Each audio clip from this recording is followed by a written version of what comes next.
Late Night with the Devil, rated R, 2023. Running time 1 hour and 29 minutes. Back in the 1970s, Jack Delroy was the host of a very successful late night show, which was taped in New York City. Unfortunately, tragedy struck, and the production of his show was briefly halted. However, in about a month, Jack returns. However, his ratings aren't what they used to be. Johnny Carson, who hosts a late night show from California, is beating Jack in the ratings. So, on October 31st, 1977, Jack decides to do something new. He decided to host an occult themed episode. What you see in the movie is taken from the recently discovered master tape of the entire episode from 1977, along with behind the scene footage. Let's take a look at who was on the show that night. Former magician and skeptic Carmichael the Conjurer.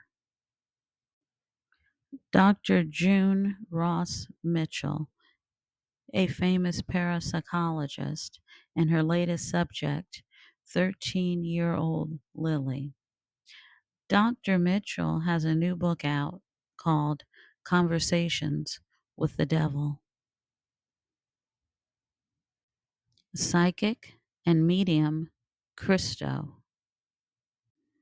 And last but not least, Gus, the announcer and Jack's sidekick. The show is going well.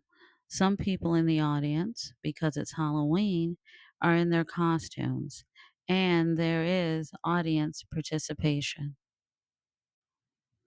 There's a lively discussion between the guests, and then that's when things take a sinister turn. Can the devil actually talk through Lily? Can the devil be conjured up through Lily? So now the audience has to decide, is what they are seeing, is it real? Or is it all for the show? Is it all for ratings? At some point, the show has to cut to a commercial. The audience is trying to figure out what exactly is going on. Jack himself is trying to figure out what's going on. Things are also breaking down behind the scenes to the point where, will this show survive the night? Or the question is, will everyone or anyone survive the night? Is Jack the good guy or the bad guy? Is he doing all of this for ratings? Or did everything just spin out of his control? Hats off to the Carnes brothers, because if this is the quality of movies they put out, then I am all in. And here is the cast. I think everybody gave solid performances.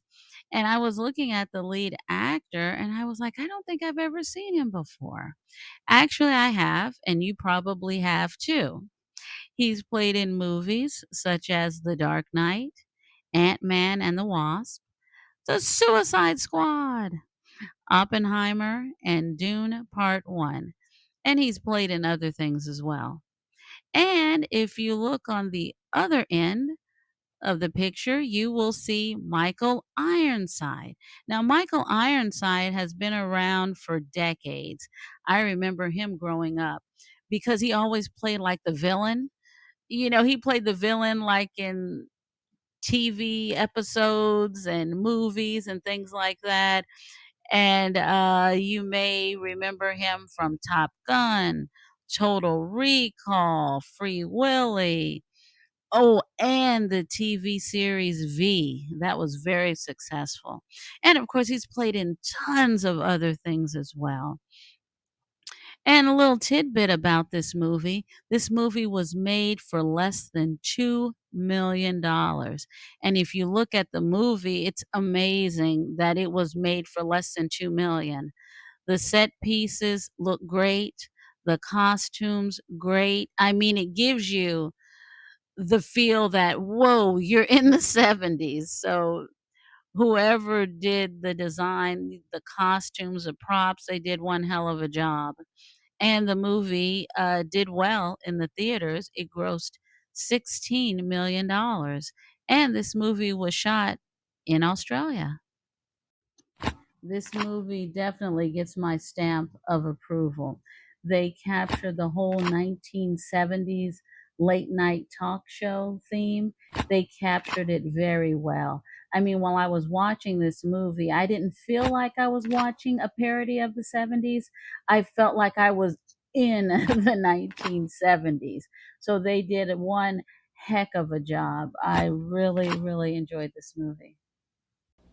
Thank you so much for watching. I appreciate it because I know your time is very valuable. So when you spend a little bit of it with me, I do greatly appreciate it.